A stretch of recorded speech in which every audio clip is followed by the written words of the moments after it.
আসসালামু আলাইকুম বন্ধুরা, আপনারা কেমন আছেন? আশা করি অনেক ভালো আছেন। এমএস কুকিংয়ে আরও একটা রেসিপি নিয়ে আসলাম। দেখেন, আজকে তিন রকমের ভাজা বানাবো। কিভাবে বানায় আপনারা দেখেন। শাক ভাজি, বেগুন ভাজি, লাউ ভাজি। কড়াহি দিয়ে দিলাম, দেখেন দুইটা কড়াহি দিয়ে দিলাম। একটার ভিতরে শাক ভাজি করব আর একটার ভিতরে বেগুন ভাজি করব। দেখেন পরিমাণ মতো তেল দিয়ে দিলাম। এবার বেগুন আমি ঢেলে দিলাম। বেগুনটা ভাজি করে নিব।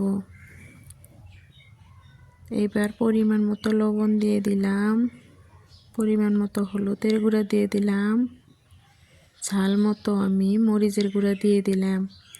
এগুলা দিয়ে আমি বেগুনটা ভালোভাবে ভেজে নিব। এই সাইডে আমি কড়াইয়ে তেল দিয়ে রসুন কুচি আর মরিচ দিয়ে দিছি। এবার আমি শাক দিয়ে দিব, শাক ভাজি করে নিব। আশা করি আপনাদের ভিডিওটা ভালো লাগবে। যদি ভালো লাগে লাইক কমেন্ট শেয়ার করেন, সাবস্ক্রাইব করে দিয়েন, নতুন বন্ধু হয়েন, সাথেই থাকেন।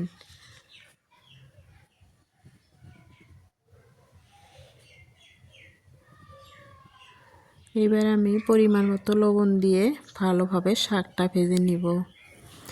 এই সাইডে আমার বেগুন ভাজি হচ্ছে, দেখেন এই সাইডে আমার শাক ভাজি হচ্ছে। তিন রকমের ভাজি বানাবো। বেগুন ভাজিটা আমার হয়ে গেছে,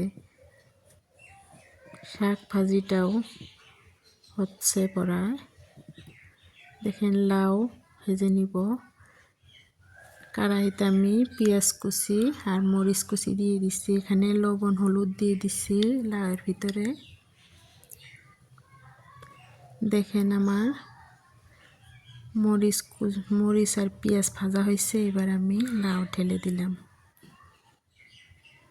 লাউটাও ভালোভাবে ভেজে নিব।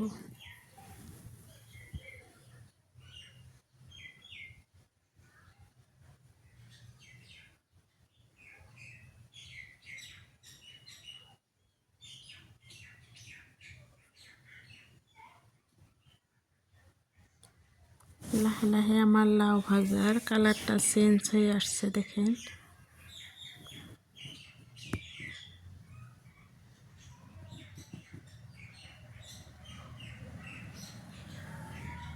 আমার ভাজা হয়ে গেছে, দেখেন নামিয়ে নিচ্ছি। কত সুন্দর হয়েছে লাউ ভাজিটা, বেগুন ভাজি, শাক ভাজি, ফাইনাল লুক দেখেন কত সুন্দর।